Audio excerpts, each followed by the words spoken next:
of the nation.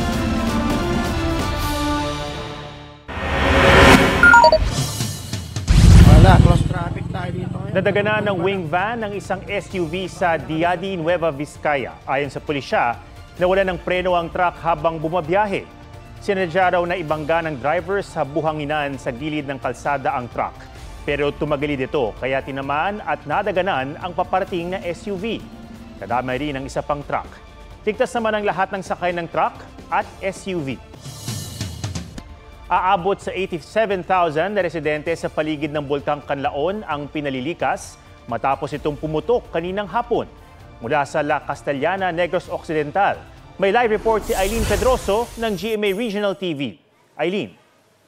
Atom, inilaan muna bilang evacuation centers ang ilang eskwelahan dito sa La Castellana sa Negros Occidental para sa mga lumikas bunsod ng pagputok ng Mount Canlaon. Grabe oh! Bulkan! Hala! Nagulantang ang mga residente ng La Castellana sa Negros Occidental nang magbuga ng maitim at makapal na usok ang Bulkan Canlaon pasado alas 3 kaninang hapon. Maligo ka gina. Ang residenteng ito ng Barangay Sagang ang halos maabot ng maitim na usok mula sa bulkan. Ano mo na subong ang sitwasyon. Turtikin kadulom kagkalapan sa ngaso. Ayon sa FIVOX, nagkaroon ng magmatic eruption na tumagal ng 7 minuto. Ang ibinugang usok umabot sa taas na 3,000 meters mula sa bunganga ng bulkan. Umabot ito sa mga lugar gaya ng Baguio City, Murcia at La Carlota City sa Negros Occidental. Kahit mula sa tawid dagat sa Toledo City sa Cebu, tanaw ang dambuhalang ash cloud. Ang pagputok ng bulkan sinundan ng ashfall. Parang malakas na ulan. Akala ko nga ulan, kinuha namin yung mga sampay namin. Oh, bakit hindi naman ako nabasa? Kaya pala buhangin yung bumapatak. Sa Barangay Maaw, Baguio City, nabalot ng makapal na abo ang kalsada. May mga sumama ang pakiramdam. Para naninikip yung dibdib namin. Tapos, dami alikabok sa daan. Pinalikas na ang mga residenteng nakatira sa loob ng 6-kilometer permanent danger zone. Paalala lang natin sa ating mga kababayan living around Canlaon Volcano na they should be vigilant and they should always be prepared in case mag-escalate po yung activity, and we will raise the alert level from alert level 3 to alert level 4. Paalala ng FIVOX kapag may ashfall, manatili sa loob ng bahay at takpan ng ilong at bibig gamit ang N95 na face mask at goggles. Isara ang mga pinto at bintana ng inyong bahay. Maglagay ng basang tuwalya sa bukasan ng pinto at bintana. Ipasok ang mga alagang hayop sa kanilang kulungan o sa loob ng bahay. At hugasang mabuti ang mga prutas at gulay bago kainin. Atom, nagpatupad na ng class suspension ng ilang bayan dito sa Negros Occidental, pati na ang bayan ng La Castellana upang masiguro ang kaligtasan mula sa epekto ng pagputok ng bulkan. Yan muna ang latest mula dito. Balik sa iyo dyan, Atom. Maraming salamat, Eileen Pedroso ng GMA Regional TV. Sinampahan na ng kasong murder ang mag-asawang pulis na suspect sa pagpatay at pag-chop-chop sa kabaro nilang pulis. Crime of passion ang turing dito ng mga investigador, pero giit ng nagpakilalang anak ng biktima, pinagplanuhan ang pagpatay. May report si Emil Sumangil. Dahil umano sa love triangle, pinatay at chinap-chop ang labi ni Police Executive Master Sergeant Emmanuel De Asis sa loob ng Camp Bagong Diwa sa Taguig. Nitong Huwebes, nahukay ang nakasakong pira-pirasong labi ng biktima sa bakuran ng isang bahay sa Baguio City. Tinitingnan pa rin nating motibo naman dito is yung crime of passion kasi may sinasabi nga na may love triangle doon sa ating dalawang suspect at yung ating victim. Suspect ang mga kabaro niyang Police Lieutenant Colonel at kanyang misis na may ranggong Executive Master Sergeant ayon sa pulisya. Batay sa inihaing extrajudicial confession ng Police Lieutenant Colonel, naakto kanya ang kanyang misis na kasama ang biktima. Nabaril niya yung ating victim. Nagpakuha siya ng hakso doon sa kanyang asawa at pagkatapos ay dinismember yung ating victim at inilagay sa sako. Pero sa isang post sa social media, sinabi ng nagpakilalang anak ng biktima na isa ring PNP official na pinagplanuhan ng mag-asawang suspect ang krimen. Walang nabanggit ang ating suspect dun sa kanyang statement na pinagplanuhan. Sa ngayon po kasi nagdidepende lang kami talaga dun sa naging extrajudicial confession ng ating lalaking suspect. So kung ano man po yung mga nalalaman pa nung anak nung victim is pwede po siyang pumunta dun sa Taguig City Police Station para makapagbigay po ng kanyang statement. Hiniling ng pamilya ng biktima sa GMA Integrated News na hindi muna sila magsalita. Ito naman po ay isolated event. Wala pong pwedeng maging reason para pag-isipan nila ng hindi maganda ang organization or ang PNP. Ito po ay personal na nangyari sa 3 tao. Sinampakan na ng kasong murder ang mag-asawang suspect. Ibinurol naman sa kapilya ng QCPD headquarters ang labi ni De Asis bago ilipad sa Puerto Princesa, Palawan bukas kung saan siya naka-assign. Emil Sumangil, nagbabalita para sa GMA Integrated News.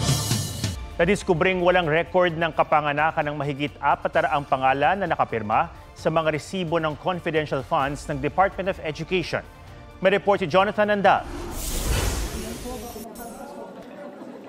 Sa pag-imbestiga ng Kamara sa confidential funds, nadiskubre na isang Kokoy Villamin ang parehong lumagda sa ilang acknowledgement receipt ng Office of the Vice President at Department of Education. Napunan na noon ng magkaiba ang kanyang pirma sa mga resibo. Ngayon, kinumpirma naman ng Philippine Statistics Authority, walang record ng kapanganakan si Kokoy Villamin at ang mahigit 400 pang pangalan na tumanggap ng confidential funds mula sa DepEd sa ilalim ni VP Sara. Kapareho yan ang nadiskubre tungkol sa isang Mary Grace Piatos na nakapirma naman sa ilang resibong isinimite ng OVP. Out of 677 individuals, 405 ay walang birth certificate o walang record sa birth certificate o pwede nating sabihin na non-existent. Ang iba namang pangalan may record sa PSA pero maraming kapangalan. May 3 resibo namang nakapangalan sa isang Alice Crescencio pero magkakaiba ang pirma at address.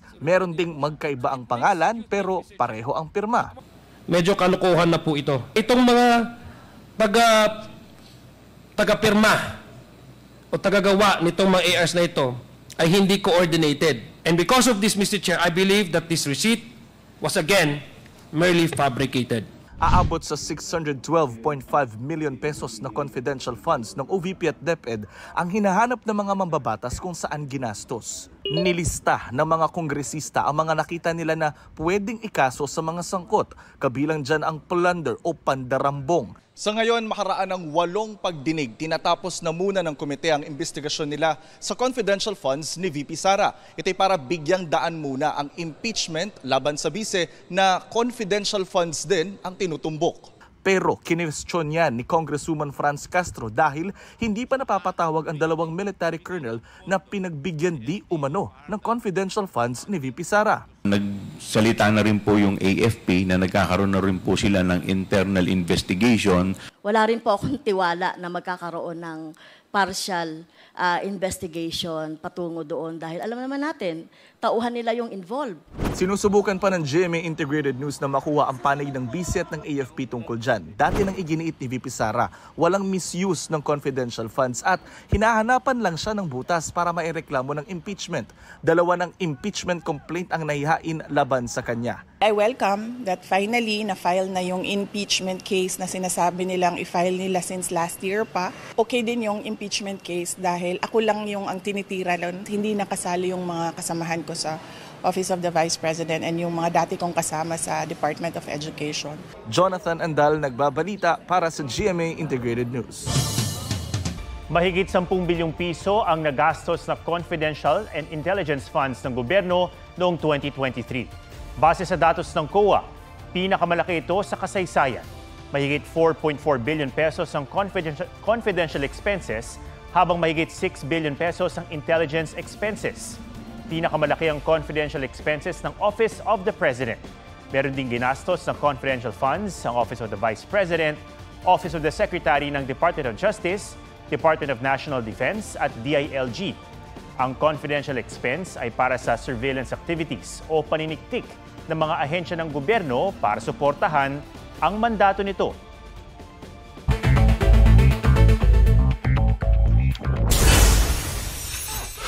Mahigit 100 depleted uranium na kumpiska sa magkakahiwalay na operasyon sa bansa. Arestado ang mga suspect na nagpositibo sa pagiging radioactive. Ayon sa NBI, mapanganib na kemikal ang uranium at pwedeng magamit sa terorismo. 30 tonelada ng taklobo na nagkakalaga ng 45 million pesos na kumpiska sa Patikul, Sulu. Endangered na ang mga ito at bawal kolektahin at ibenta.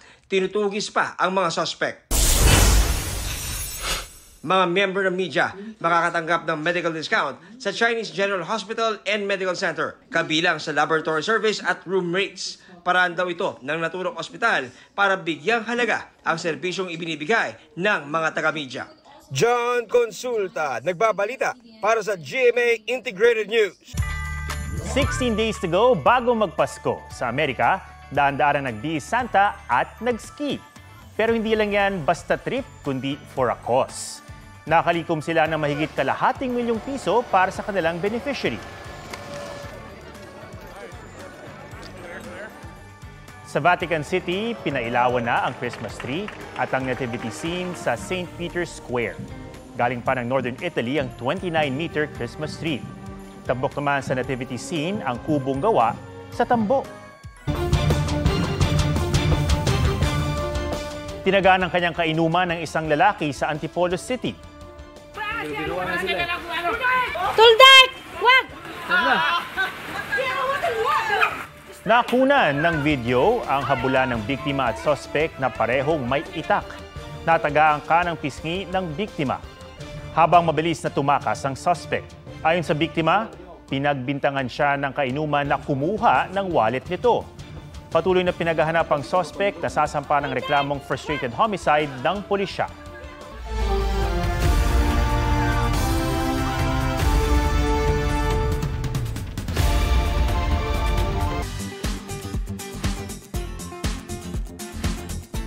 Sa get-together ng college friends, kakaiba ang Christmas party games. Ang pababaan ng blood sugar at panormalan ng blood pressure. Pusuan sa report ni Oscar Oida. Kaliwat kanan ng party at handaan, pero to stay healthy, check your sugar. Parang kausok lang ng karayon. Ganda ka na lang. Check your BP. Ramdam ko na eh. Pero ito pala mismo ang laro nitong mga tita at tito. Panormalan ng dugo. Oh, matuloy. Normal. Pati blood sugar. Perfect na game sa mga so far, young pa naman. Prior to that kasi, like 2 years ago, ganyan, pag nag-APE, nagpapakitaan na kami ng blood chem kung ano yung results. Tapos nung nagjo-joke na nung magi-games na, o sige, dito natin may prize, may pinakamaayos na blood chem. At may nagdala ng self-monitoring kit. Na-excite rin kami na, okay, sino kaya yung normal, sino yung mataas pa rin. Nasa era kami lahat na pa-healthyhan. Kaya healthy na, enjoy pa! Oscar Oida, nagbabalita para sa GMA Integrated News. Yan po ang State of the Nation para sa mas malaking misyon at para sa mas malawak na paglilingkod sa bayan. Ako si Atom Araulio mula sa GMA Integrated News, ang News Authority ng Pilipino.